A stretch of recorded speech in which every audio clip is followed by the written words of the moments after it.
Selamat hari Minggu, umat yang terkasih, baik yang ada di ruang kebaktian maupun di rumah masing-masing. Oleh karena anugerahnya, kita dapat beribadah kembali. Sebelum memulai ibadah, saya hendak menyampaikan beberapa hal.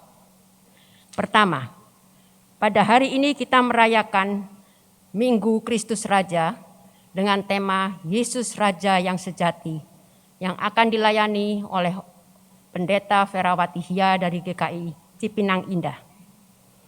Kedua, kami mengundang umat untuk bergabung dalam acara doa untuk sesama pada hari Jumat 26 November pukul 18.00 melalui media Zoom. Ketiga, pada hari Minggu 28 November kita akan memasuki Minggu Advent. Panitia Natal telah membagikan wadah lilin beserta lilin Advent dan Natal kepada kita semua. Mari kita saksikan tayangan panduan merangkai lilin tersebut. Umat yang terkasih, pada hari Minggu 28 November 2021 kita akan memasuki Minggu Advent. Kebaktian dalam masa raya Advent dan Natal tahun ini masih kita lakukan secara hybrid, onsite di gereja dan online dari rumah masing-masing. Untuk membantu kita menghayati Advent dan Natal, Panitia Natal telah membagikan paket rangkaian lilin Advent dan Natal yang terdiri dari 5 lilin, yaitu 3 lilin berwarna ungu, 1 lilin berwarna merah muda, dan 1 lilin berwarna putih, serta beberapa ornamen hiasan lainnya. Lilin tersebut nantinya dirangkai dan diletakkan di meja di dekat kita melakukan ibadah online. Saat ini saya akan menunjukkan cara merangkai lilin Advent dan Natal. Langkah pertama, bukalah paket rangkaian lilin ini. Di dalamnya kita akan mendapatkan 3 lilin berwarna ungu, 1 lilin berwarna merah muda, dan 1 lilin berwarna putih. Selain itu kita juga akan mendapatkan 1 papan berukuran sedang sebagai alas untuk meletakkan rangkaian lilin nanti, dan 1 papan berukuran kecil untuk meletakkan lilin berwarna putih nanti. Dan juga ada beberapa ornamen atau hiasan Natal yang akan kita gunakan untuk menghias rangkaian lilin Advent dan Natal. Selain itu juga ada cup untuk meletakkan lilin-lilin nanti. Jumlahnya ada 5. Selanjutnya, lilitkanlah tali pada cup dengan menggunakan lem agar menempel hingga jadi seperti ini. Semuanya ada 5 cup yang dililitkan dengan tali seperti ini.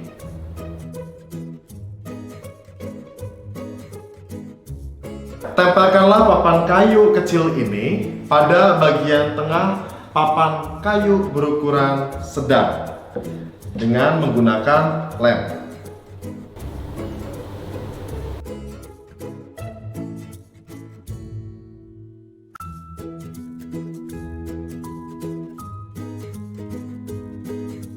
Tempelkanlah 1 cup yang telah dililitkan oleh tali tadi ke papan kecil yang sudah ditempelkan di papan yang besar di atasnya seperti ini dengan menggunakan lem.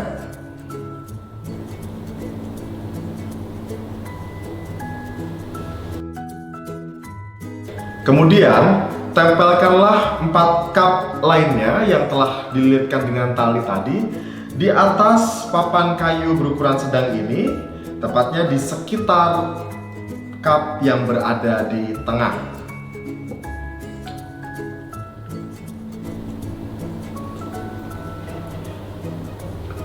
Hingga jadi seperti ini. Letakkanlah kelima lilin pada cup yang sudah ditempel ke papan ini. Lilin putih pada cup yang berada di tengah, dan lilin lainnya di cup yang ada di sekitarnya. Sekarang gunakanlah ornamen-ornamen hiasan untuk mempercantik rangkaian lilin Advent dan Natal ini. Saudara dapat melakukannya dengan bebas sesuai kreativitas masing-masing. Dan inilah hasil rangkaian lilin Advent dan Natal yang sudah jadi.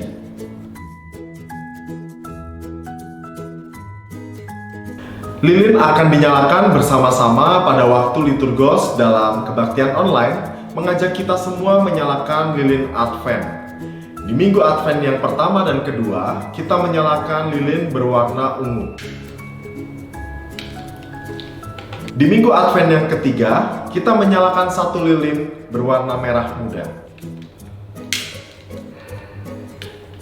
Di minggu ke Advent keempat, kita menyalakan satu lilin berwarna ungu.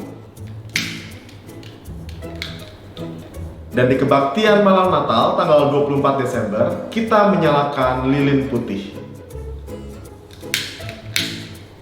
Lilin dinyalakan oleh kepala keluarga atau salah satu dari anggota keluarga kita. Dan khusus pada kebaktian malam Natal tanggal 24 Desember, kita menyiapkan lilin kecil sejumlah anggota keluarga untuk digunakan saat menyanyikan lagu malam kudus atau candlelight service.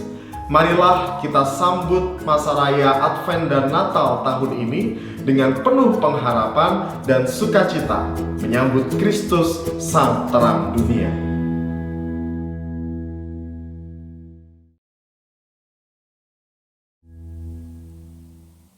Keempat, sakramen baptisan anak akan diadakan pada hari Minggu 28 November 2021 pukul 8.30.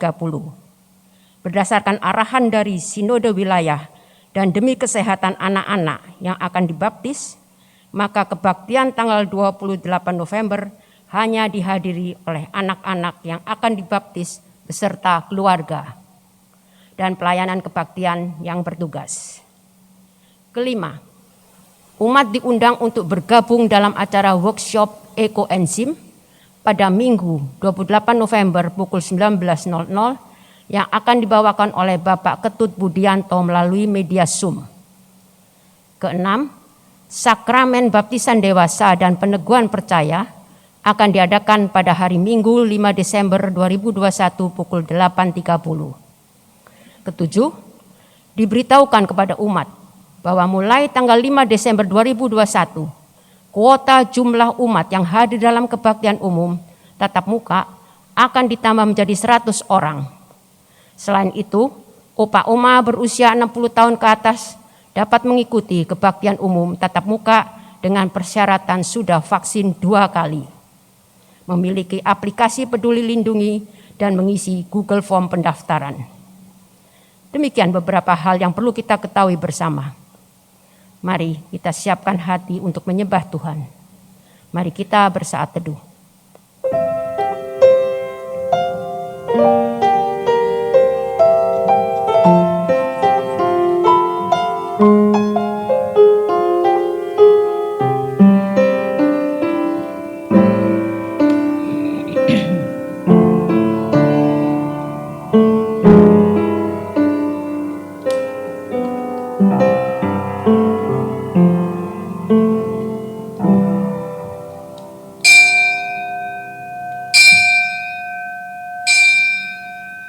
Umat dipersilahkan berdiri.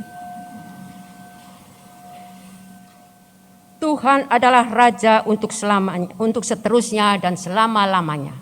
Bangsa-bangsa lenyap dari tanahnya. Keinginan orang-orang yang tertindas telah Kau dengarkan, ya Tuhan. Engkau menguatkan hati mereka, Engkau memasang telingamu. Untuk memberi keadilan kepada anak yatim dan orang yang terinjak. Supaya tidak ada lagi seorang manusia di bumi yang berani menakut-nakuti. Mari kita nyanyikan pujian, segala puji baginya. Kepada dunia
Pertolongan kepada kita adalah di dalam nama Tuhan yang menjadikan langit dan bumi.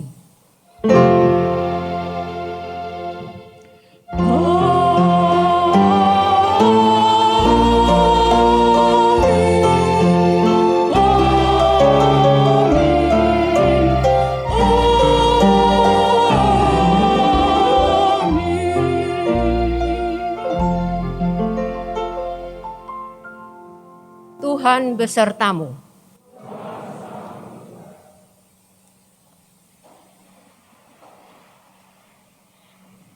Yesus Raja yang sejati, itulah tema ibadah Kristus Raja hari ini. Kita sepakat bahwa Yesus adalah Raja yang sejati. Dia adalah Raja di atas segala raja. Namun sebagai warga kerajaannya, sudahkah kita menundukkan hati dan pikiran kita untuk mematuhi titah Sang Raja? Sebagai warga kerajaannya, sudahkah kita menyenangkan hati Sang Raja? Pada kesempatan ini, marilah kita datang kepadanya, mengakui akan dosa dan kegagalan kita sebagai warga kerajaannya di dalam doa pribadi masing-masing. Mari kita berdoa.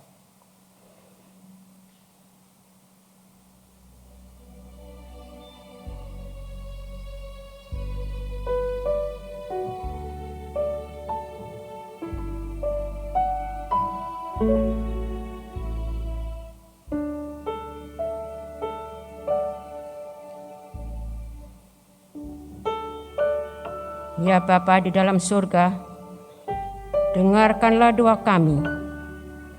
Ya Kristus Sang Raja, kasihanilah kami. Ya Roh Kudus, baharuilah kami. Amin.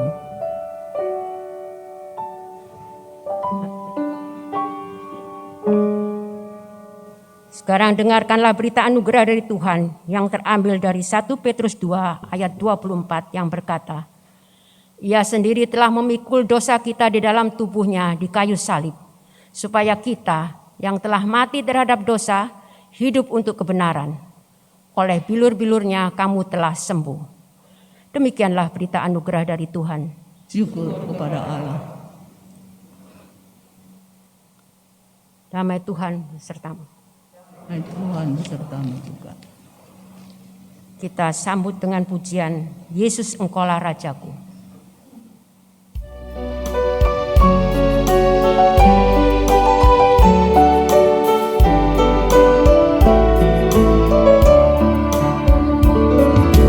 Yesus Engkaulah Rajaku, junjungan mulia, dan ku kenang sengsaramu,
Bapak Ibu Saudara yang Tuhan Yesus kasihi, mari kita bersama-sama menyiapkan hati, pikiran kita untuk merenungkan firman Tuhan. Mari kita bersatu di dalam doa.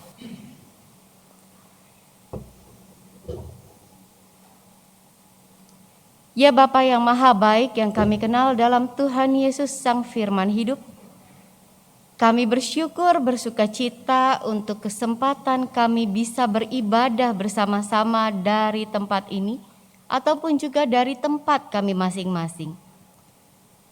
Kami bersyukur untuk setiap penyertaan Tuhan dalam hidup kami.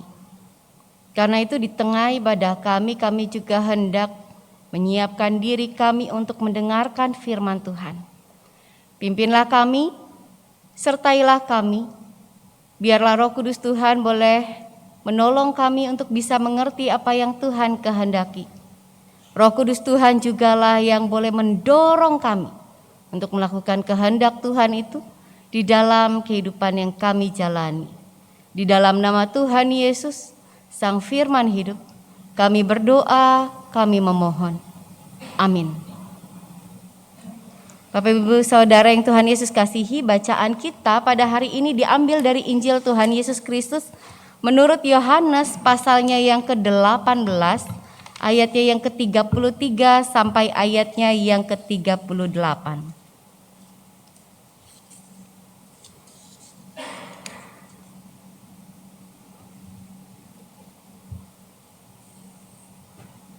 Yohanes dimulai dari Yohanes 18 dimulai dari ayat yang ke-33. Maka kembalilah Pilatus ke dalam gedung pengadilan, lalu memanggil Yesus dan bertanya kepadanya, "Engkau inikah raja orang Yahudi?" Jawab Yesus, "Apakah engkau katakan hal itu dari hatimu sendiri atau adakah orang lain yang mengatakannya kepadamu tentang aku?" Kata Pilatus, "Apakah aku ini seorang Yahudi?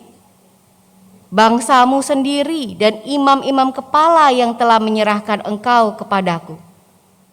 Apakah yang telah engkau perbuat?" Jawab Yesus, "Kerajaanku bukan dari dunia ini. Jika kerajaanku dari dunia ini, pasti hamba-hambaku telah melawan, supaya aku jangan diserahkan kepada orang-orang Yahudi. Akan tetapi kerajaanku bukan dari sini." Maka kata Pilatus kepadanya, "Jadi engkau adalah raja?" Jawab Yesus, "Engkau mengatakannya bahwa aku adalah raja.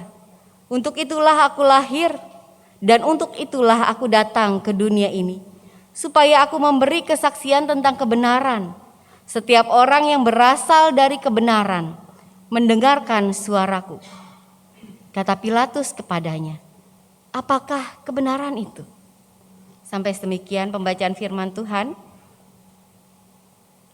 Yang berbahagia ialah kita yang membaca merenungkan firman Allah dan yang melakukannya dalam hidup sehari-hari. Haleluya.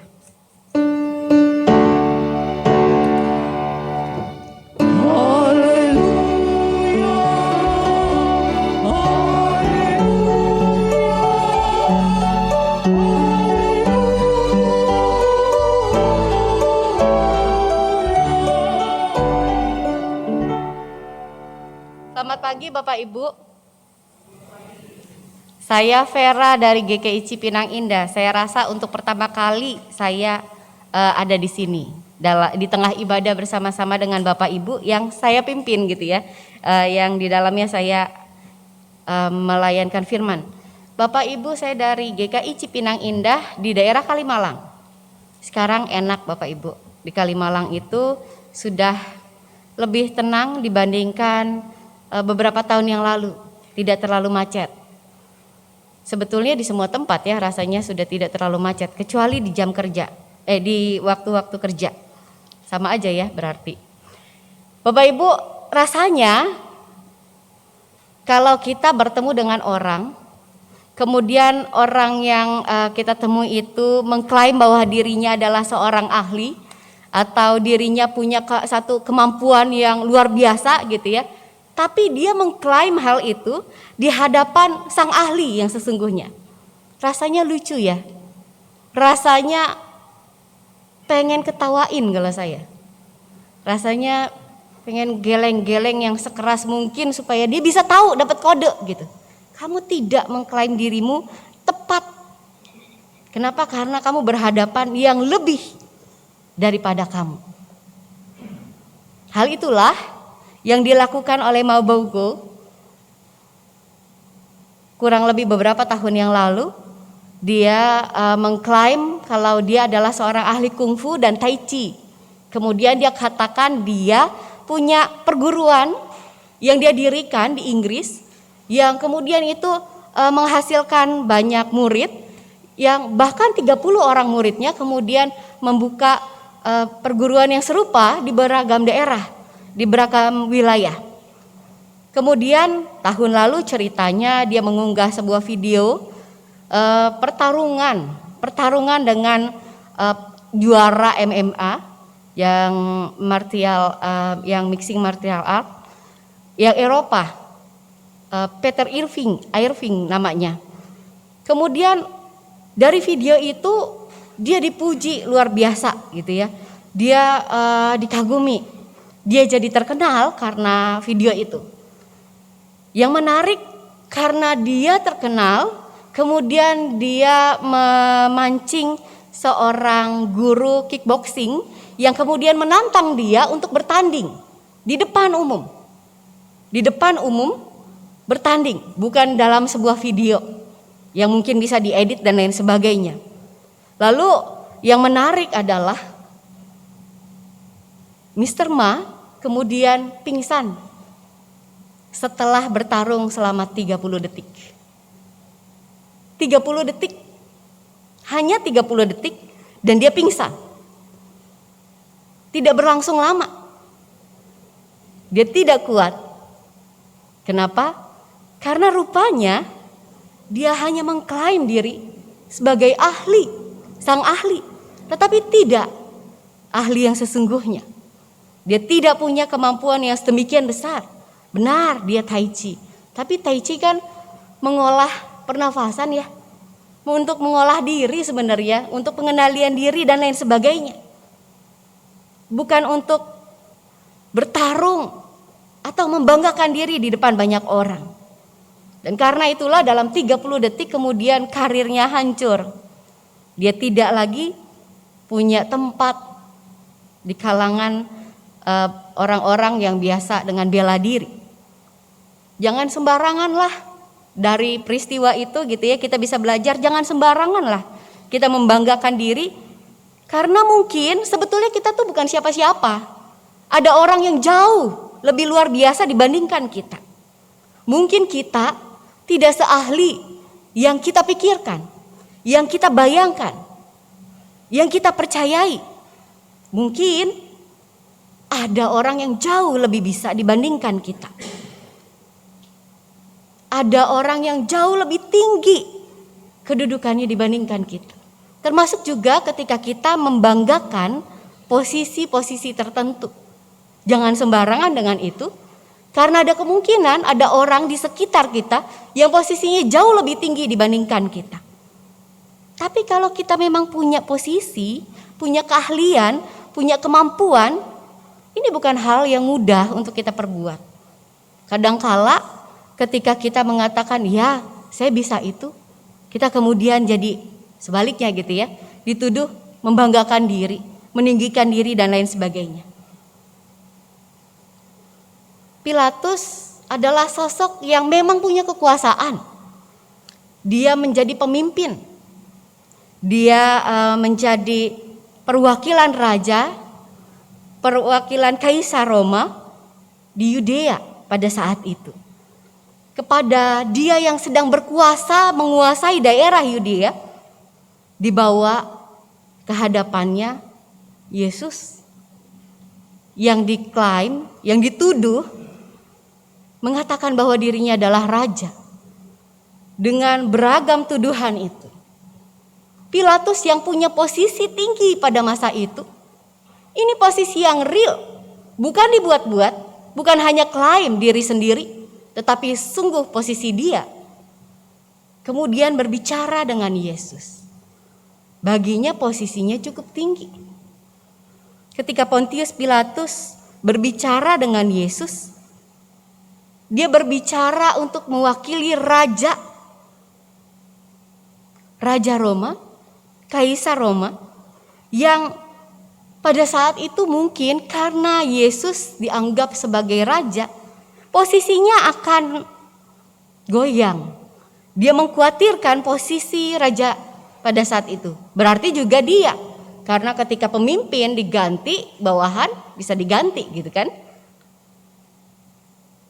Dia mengkhawatirkan kalau posisi kaisarnya atau rajanya akan terancam karena keberadaan Yesus.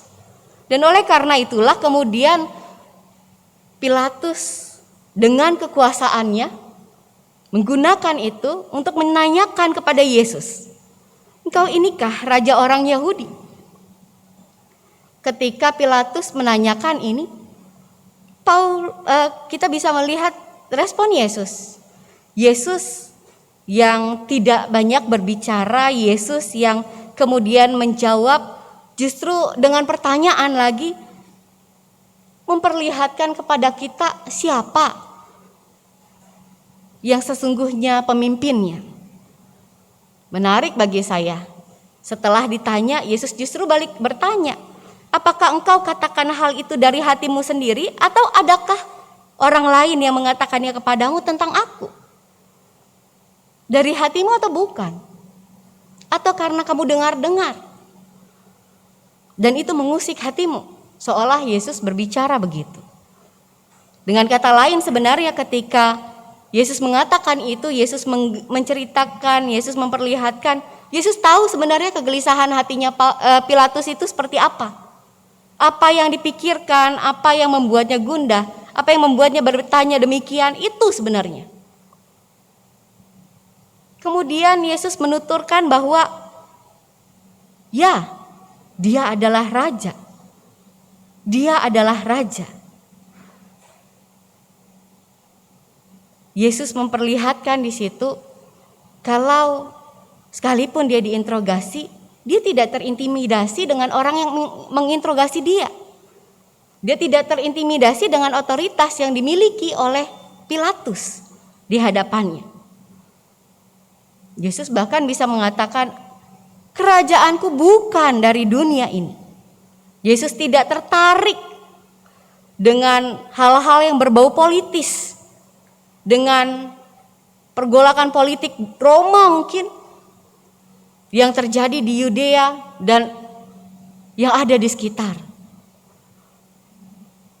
Jawaban Yesus menuturkan kepada Pilatus untuk tidak khawatir dengan itu semua.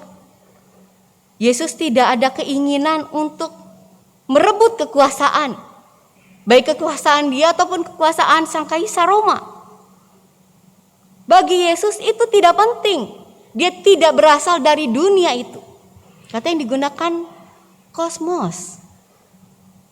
Dan kerajaan itu mungkin bisa diidentikan juga dengan pemerintahan. Pemerintahan yang Yesus hadirkan bukan yang berasal dari dunia. Bukan karena dia mencintai gitu ya, bukan karena dia ingin menguasai dunia. Tetapi karena dia memang sungguh mengasihi dunia, karena dunia itu miliknya. Dia datang justru untuk dunia itu, bukan untuk merebut dunia itu. Mengapa? Karena kerajaannya sifatnya berbeda. Pemerintahannya sifatnya berbeda. Kalau pemerintahan dunia ini identik dengan adanya permusuhan, satu negara dengan negara lain, satu raja dengan raja lain, satu penguasa dengan penguasa lain. Yesus justru hadir di tengah dunia untuk mendamaikan konflik yang ada di tengah dunia. Secara khusus, konflik itu adalah konflik yang diciptakan manusia, yang membuat manusia terpisah antara dirinya dengan Allah.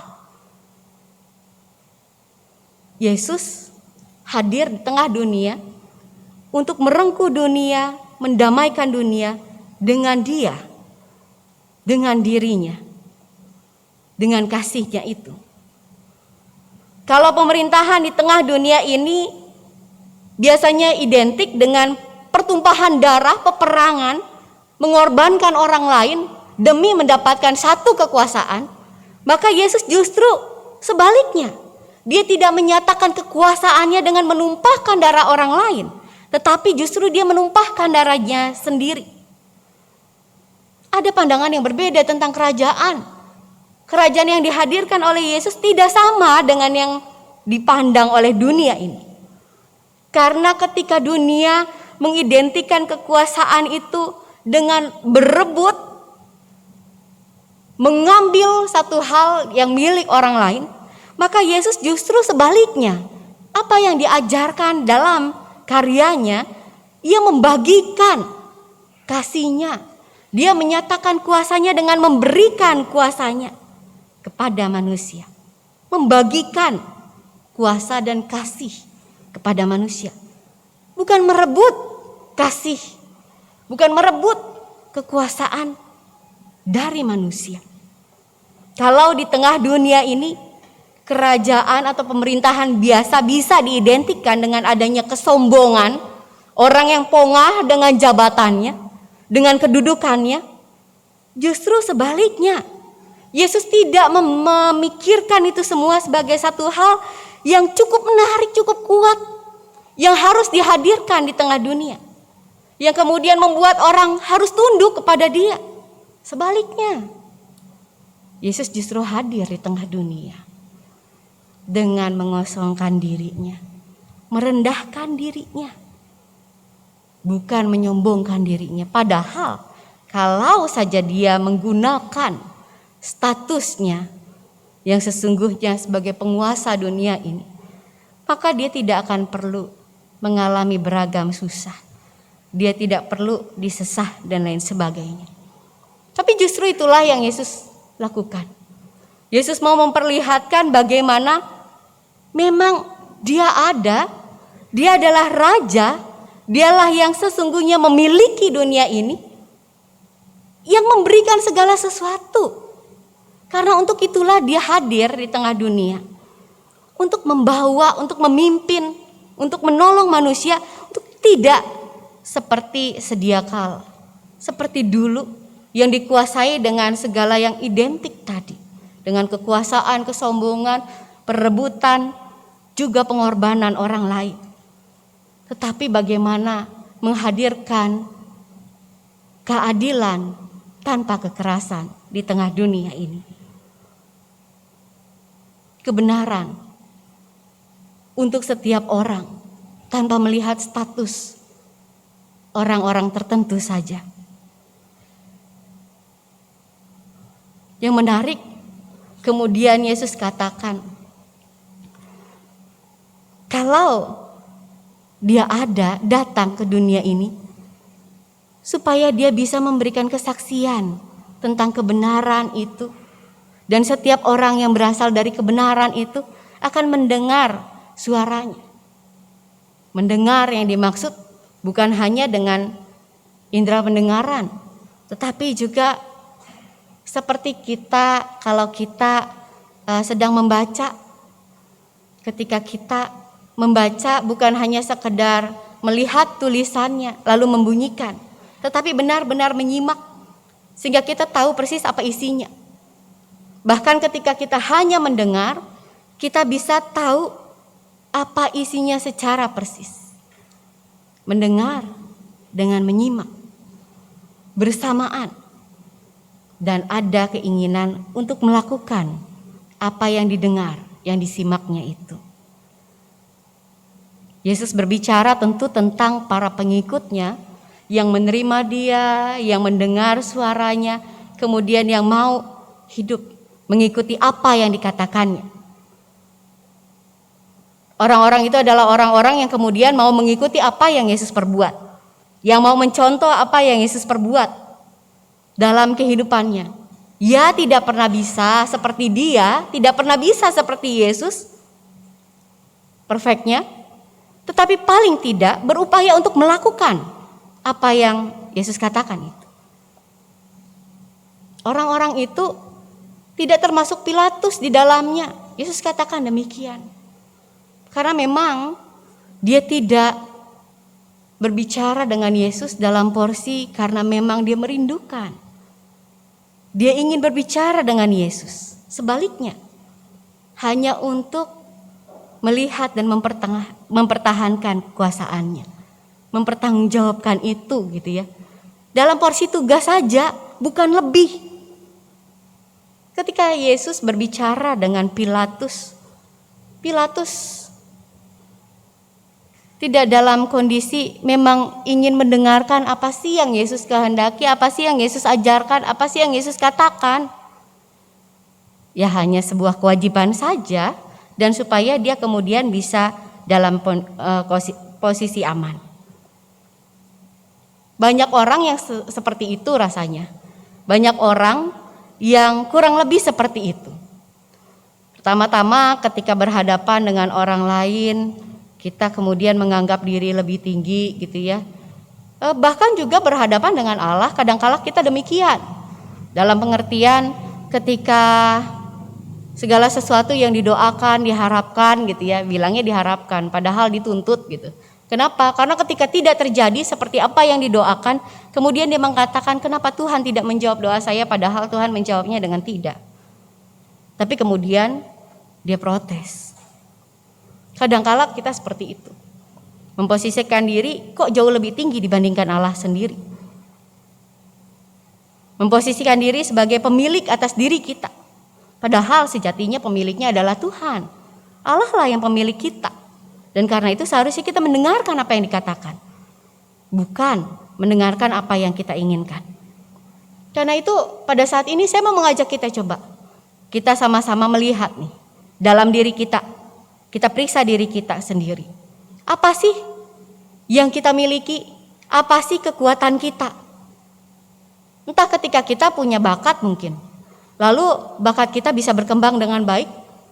Kita bisa melihat bakat itu sebagai apa? Apakah sebagai kelebihan saya? Ataukah sebagai satu berkat dari Tuhan atas saya? Kalau kita mengatakan itu adalah kelebihan saya, maka ada kemungkinan sebenarnya kita sedang tidak melihat kalau bakat kita itu berasal dari Tuhan yang memberikannya. Hati-hati dengan itu. Jangan membesarkan diri sendiri karena yang terbesar adalah Tuhan yang memberikan itu semua kepada kita. Mungkin yang terbesar itu adalah kekuasaan, kekayaan, jabatan. Hati-hati dengan itu semua. Jangan berpikir itu semua hanya berasal dari kita karena kerja keras kita saja. Tetapi semua juga terjadi karena berkat dan pertolongan Tuhan. Mari kita lihat. Apa sih yang ada dalam hidup kita selama ini? Yang memimpin kehidupan kita apa? Apakah yang memimpin kehidupan kita adalah setiap kehendak Tuhan? Yang selama ini telah kita dengar, yang bertahun-tahun bahkan kita telah dengar melalui khotbah, renungan yang tiap hari dibaca. Mungkin bukan hanya sekali sehari, tetapi 2-3 kali, pagi, siang, malam kita mendengarkan renungan. Hanya sampai di mendengarkan atau kita belajar untuk melakukannya. Dengan kata lain, setiap perenungan itu seperti sebuah petunjuk dalam hidup kita yang menunjukkan arah bagi kita dalam hidup kita. Atau kita jalan dengan arah ambisi kita. Keinginan kita untuk mencapai satu titik tertentu yang titik itu tidak pernah bisa memuaskan kita karena kita mencari titik yang jauh lebih tinggi lagi.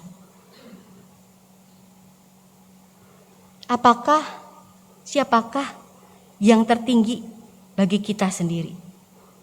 Apakah orang-orang yang penting atau sungguh-sungguh Tuhan dalam diri kita?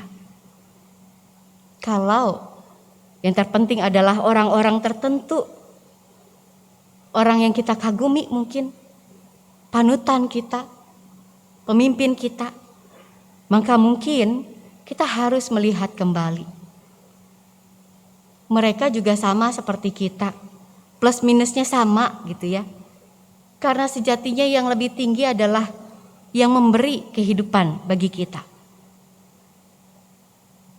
Lalu bagaimana relasi kita juga? Bagaimana kita menjaga relasi kita dengan sesama? Ada apa dengan keluarga kita? Bagaimana relasi kita di tengah keluarga kita, teman kita, rekan kita, anggota gereja, rekan sepelayanan? Apakah kita punya relasi yang baik? Menjaga relasi itu seperti yang Yesus lakukan, mendamaikan, bukan memecah. Apakah kita melakukan itu, mempraktekkan itu dalam kehidupan kita? Kalau ternyata kehadiran kita, relasi kita tidak sebaik itu, kehadiran kita cenderung memecah satu relasi yang ada, maka mungkin ini waktunya bagi kita untuk melihat lagi. Kita belum melakukan, mengikuti apa yang Yesus ajarkan, katakan kepada kita. Atau ketika kita melihat kelemahan-kelemahan dalam hidup kita, apakah kita bisa melihat kelemahan-kelemahan itu bukan sebagai hanya sebuah kelemahan, tetapi sebagai sebuah ketaklukan kepada Tuhan. Bukan kita yang bisa mengendalikan segala sesuatu dalam hidup kita, tetapi Tuhan yang bisa mengendalikan segala sesuatu dalam hidup kita. Maka dari itu setiap kelemahan yang kita miliki bukan hanya ada untuk membuat kita mencari alasan. Ya itu kan kelemahan saya, itu kan saya memang gak bisa untuk lakukan itu. Saya memang emosional, itu keadaan saya, itu diri saya. Bukan untuk itu. Kelemahan bukan untuk dijadikan alasan untuk tidak melakukan apa yang Tuhan inginkan. Sebaliknya, justru kelemahan itu harus diletakkan di kaki Tuhan, agar Dia menolong kita dan kita mau mengikuti pertolongannya, mengendalikan itu semua. Area mana? Hal apa yang belum kita kerjakan dalam hidup kita? Kalau ada, itu berarti memang selama ini kita tidak hanya hidup mengikuti Tuhan, tetapi sebaliknya justru kita mengikuti diri kita. Bukan Tuhanlah yang menjadi raja atas kita. Kitalah raja atas diri kita sendiri. Kita memposisikan diri kita jauh lebih tinggi dari yang seharusnya kita lakukan, dari yang seharusnya kita kerjakan. Karena itu, ini kesempatan bagi kita untuk memeriksa diri. Minggu ini ketika kita merayakan Minggu Kristus Raja, kita diingatkan kalau kita ini bukan siapa-siapa. Kita perlu takluk kepada Dia. Maka dari itu sekalipun kita mungkin kepala rumah tangga, sekalipun ibu yang memegang keuangan, bendahara gitu ya, bendahara utama, bendahara umum di rumah yang memegang kendali, bahkan mungkin bukan hanya di rumah tapi di beragam tempat. Itu semua hanya bagian dari sebuah pelayanan. Itu semua bukan satu jabatan yang membuat posisi kita tinggi dan perlu ditinggikan.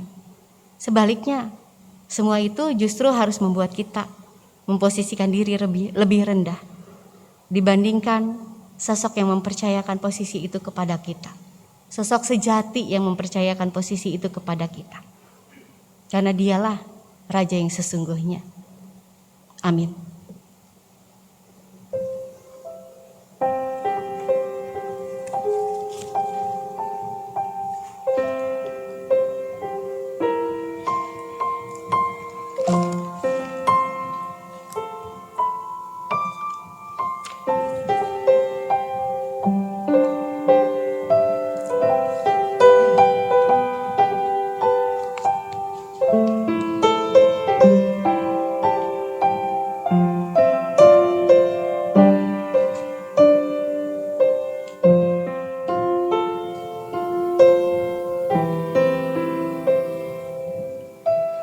Selamat pagi Bapak Ibu, baik yang ada di ruang ibadah ini maupun Bapak Ibu yang ada di rumah masing-masing.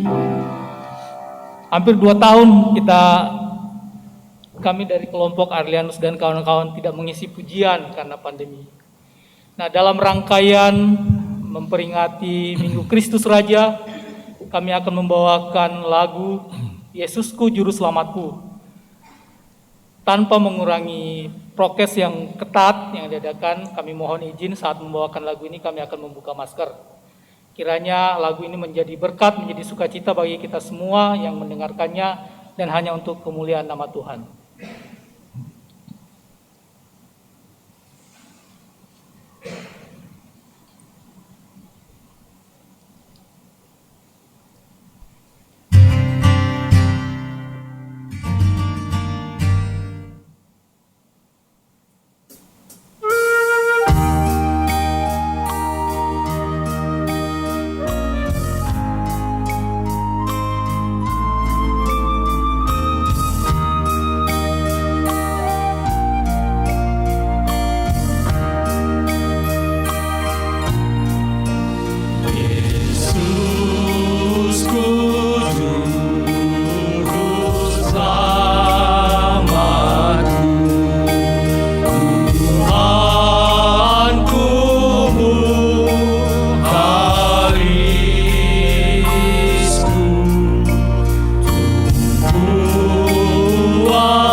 Kami mengundang jemaat untuk bangkit berdiri.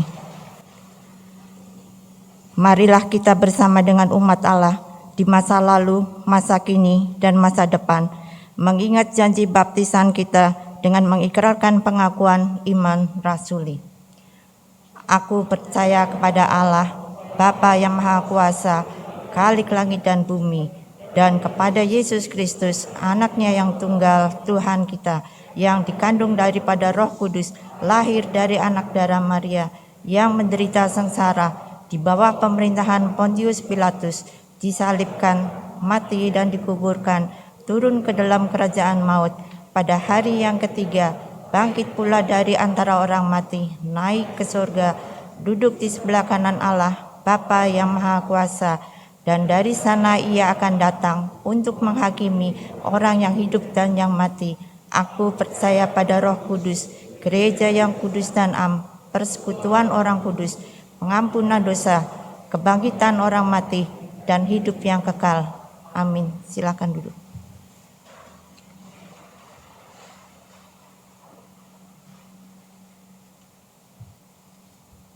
Mari kita menaikkan doa syafaat kita.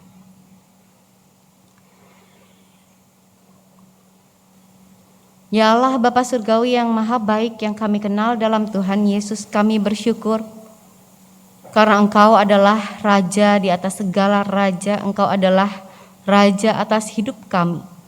Karena itulah kami ada sebagaimana kami ada sekarang ini ya Tuhan. Karena Engkau menguasai kami, menguasai diri, hati, pikiran kami. Kami boleh hidup bersama-sama denganmu di sepanjang kehidupan kami. Karena itu ya Tuhan, di dalam segala keterbatasan kami, juga kecenderungan kami untuk menguasai segala sesuatu, terlebih lagi untuk menyatakan kuasa atas diri sendiri.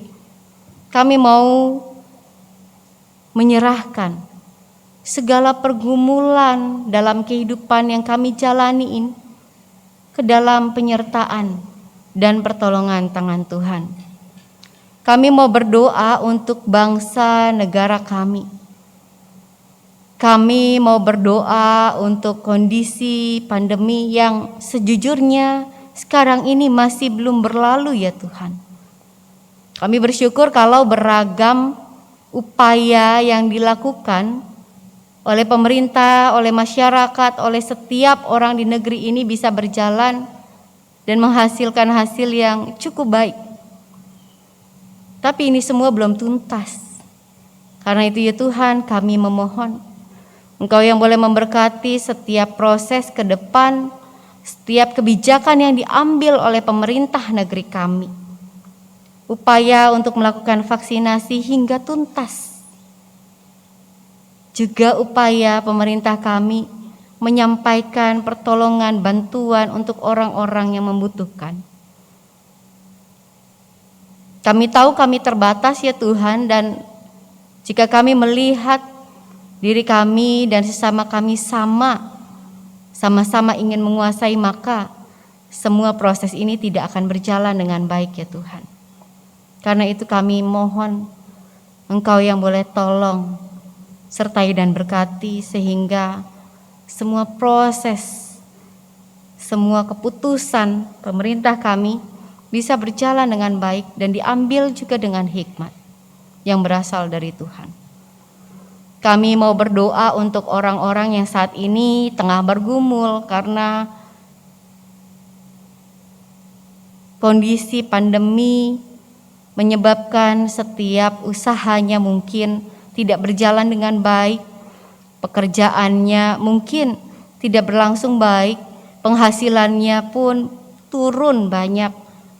Bahkan ada di antara mereka yang kehilangan pekerjaan.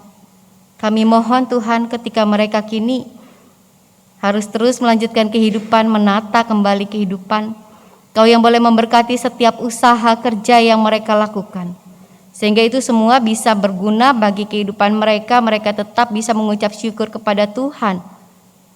Dan setiap hal yang dikerjakan boleh mendatangkan kebaikan. Sekiranya kami Tuhan Engkau pandang mampu bisa untuk membawa dan menjadi perpanjangan tangan Tuhan membawa berkat bagi mereka. Mari Tuhan sertai dan berkati kami. Tuhan tolong kami untuk mengulurkan tangan kami yang seringkali terasa pendek untuk terulur ini. Bisa terulur kepada sesama kami. Kami mau berdoa untuk orang-orang yang saat ini sedang sakit, mereka yang membutuhkan pertolongan kesembuhan, mereka yang butuh untuk dipulihkan. Kami mau berdoa bagi Ibu Sinta Sutadi, Ibu Mariati Chandra, Saudari Areta, Bapak Yahya Wangsaputra, Bapak Yvonne, Ibu Anita, Bapak Cendana Wiraya, Bapak Heri Setiawan, Ibu Lesnarti Hananto, Bapak Samhudi Chandra, Ibu Novita Purnama, Bapak Hendrianto Wibowo, ataupun juga rekan-rekan kami yang lain yang tidak dapat kami sebutkan satu persatu ya Tuhan. Di dalam segala pergumulannya, kami memohon Engkau yang boleh menyertai mereka, memberkati mereka, mengulurkan tangan kasih-Mu, memulihkan mereka. Pakai setiap makanan, minuman, obat-obatan yang masuk sebagai perpanjangan tangan Tuhan yang memulihkan. Pakai keluarga untuk meneguhkan mereka. Pimpin keluarga dengan hikmat-Mu sehingga setiap pengobatan yang dilakukan adalah pengobatan yang tepat dan bisa menolong rekan-rekan kami ini ya Tuhan. Kami juga mau berdoa bagi rekan-rekan kami, orang-orang yang mungkin sepanjang pandemi ini mengalami kehilangan yang begitu membuat terpukul. Rekan-rekan yang tengah berduka, anak-anak yang kehilangan orang tuanya. Mari Tuhan yang boleh memberkati, menolong mereka dalam rasa duka ini, memimpin mereka. Sehingga mereka bisa keluar dari rasa duka cita mereka. Dan mereka bisa melanjutkan kehidupan karena pertolongan penyertaan pimpinan Tuhan sendiri. Kami mau berdoa untuk pelayanan yang kami lakukan sebagai gereja Tuhan. Berkatilah GKI Kepaduri dalam setiap langkah pelayanan, setiap kerja yang dilakukan. Engkau berkati setiap anggota majelis jemaat, baik para pendeta ataupun penatua, baik aktivis, pengurus. Engkau yang sertai sehingga mereka bisa menjalankan tugas tanggung jawab mereka dengan baik, sebaik mungkin, sebagai bentuk pelayanan di tengah jemaat Tuhan. Bahkan melalui jemaat-Mu GKI Kepaduri, kasih Tuhan juga boleh dinyatakan, diberikan, dibagikan kepada orang-orang di sekitar, mereka yang membutuhkan pertolongan. Kami juga mau berdoa ya Bapak yang penuh kasih untuk setiap program kerja yang tengah digumulkan, dilakukan, dikerjakan, juga yang akan dirancangkan ke depannya.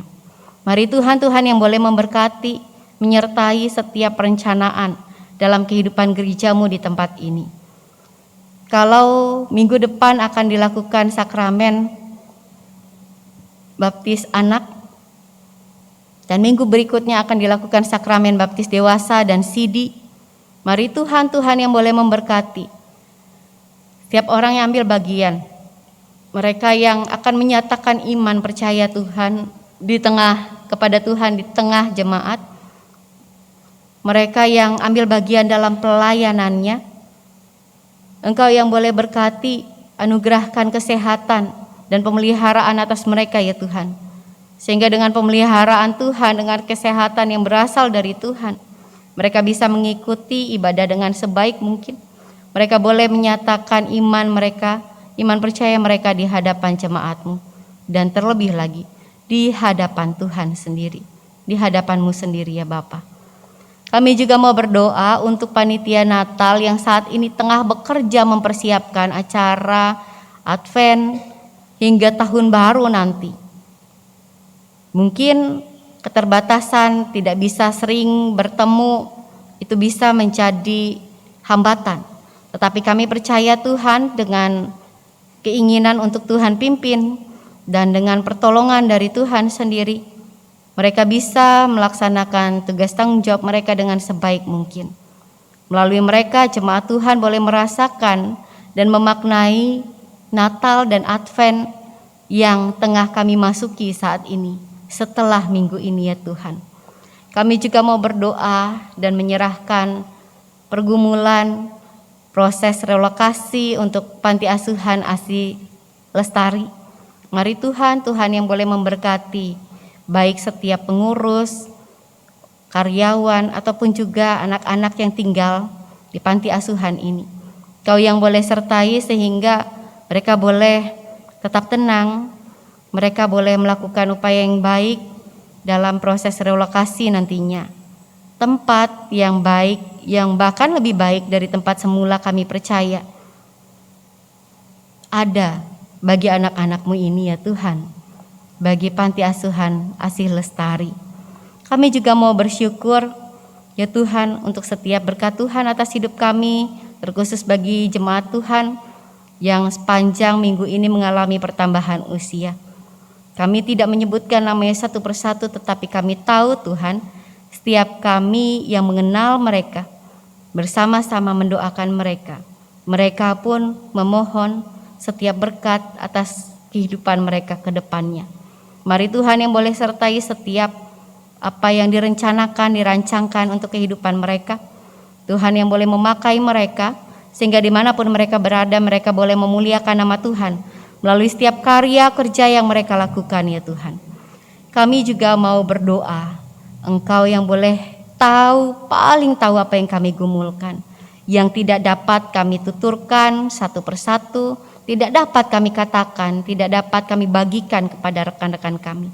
Engkau jauh lebih tahu apa yang terbaik bagi kami. Karena itu ya Tuhan, kami mau menyerahkan setiap pergumulan kami masing-masing. Kiranya Engkau yang boleh menolong kami untuk keluar dari setiap pergumulan itu. Engkau sendiri yang boleh menyertai kami dalam segala keberadaan kami. Inilah seluruh permohonan kami ya Tuhan. Dengarkanlah permohonan kami dan jawablah seturut dengan kehendak-Mu sendiri, dan ajar kami untuk menerimanya. Kami berdoa dan memohon hanya di dalam nama Tuhan kami Yesus Kristus, Tuhan dan Juru Selamat kami yang hidup, yang sudah mengajarkan kami bersama-sama berdoa. Datanglah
umat Tuhan, marilah kita menyampaikan persembahan syukur Minggu kepada Tuhan. Bagi umat yang berada di ruang ibadah, dapat menyerahkan persembahan dengan dua cara. Pertama, umat maju berjalan menuju kotak yang sudah disiapkan di depan. Mohon agar umat dapat menjaga jarak satu dengan yang lain kurang lebih 1 meter. Kedua, mentransfer ke rekening GKI Kepaduri atau scanning QR Code yang terdapat di bangku jemaat. Bagi umat yang berada di rumah, dapat menyampaikannya dengan 3 cara. Pertama, mentransfer ke rekening BCA 198310544 atas nama Gereja Kristen Indonesia. Kedua, dengan scanning QR Code melalui OVO, GoPay, Link, dan BCA Mobile. Ketiga, menyerahkannya ke tata usaha pada jam kerja dengan membubuhkan nama atau nomor anggota dan jumlah persembahan di amplop. Firman Tuhan di dalam Mazmur 47 ayat 2-3 yang berkata, "Hai segala bangsa, bertepuk tanganlah, eluk-elukanlah Allah dengan sorak-sorai, sebab Tuhan yang Maha Tinggi adalah dahsyat, Raja yang besar atas seluruh bumi."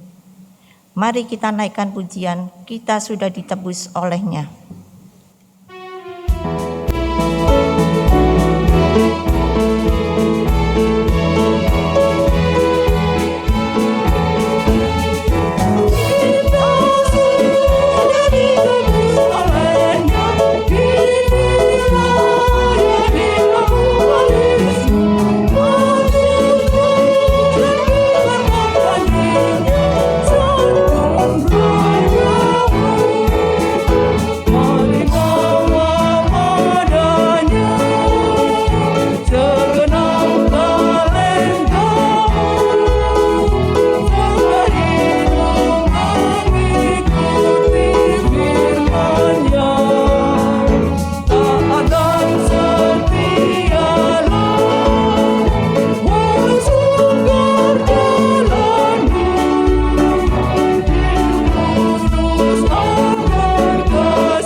Saudaraku, mari kita membawa persembahan syukur kita kepada Tuhan. Mari kita berdoa.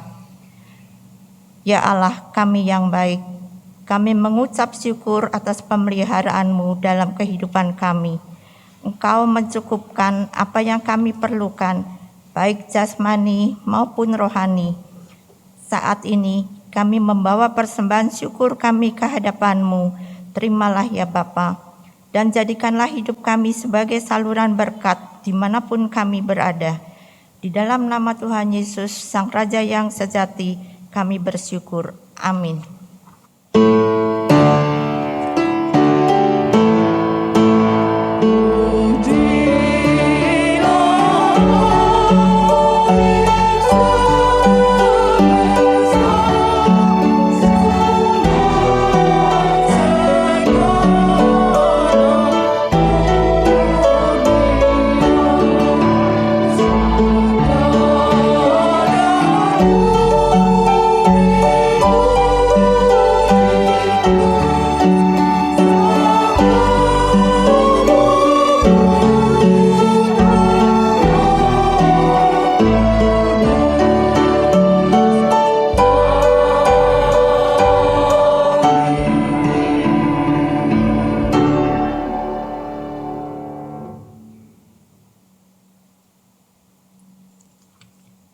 Saudaraku, akuilah Yesus sebagai Raja sejati, tidak hanya melalui perkataan, namun dengan perbuatan nyata kita.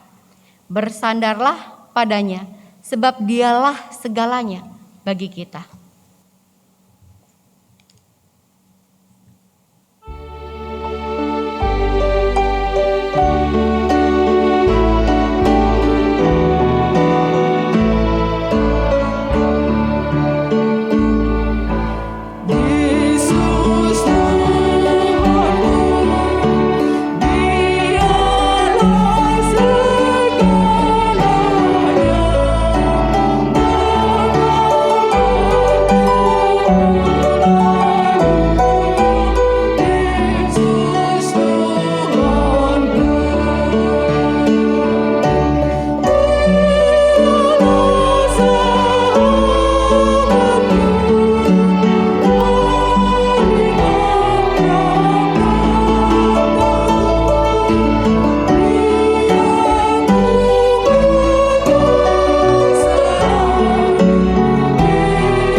Saudaraku, arahkanlah hatimu kepada Tuhan dan terimalah berkat Tuhan. Semoga Kristus, Sang Raja, sumber pengharapan, memenuhi kamu dengan segala sukacita dan damai sejahtera dalam iman kamu, supaya oleh kekuatan Roh Kudus kamu berlimpah-limpah dalam pengharapan. Haleluya.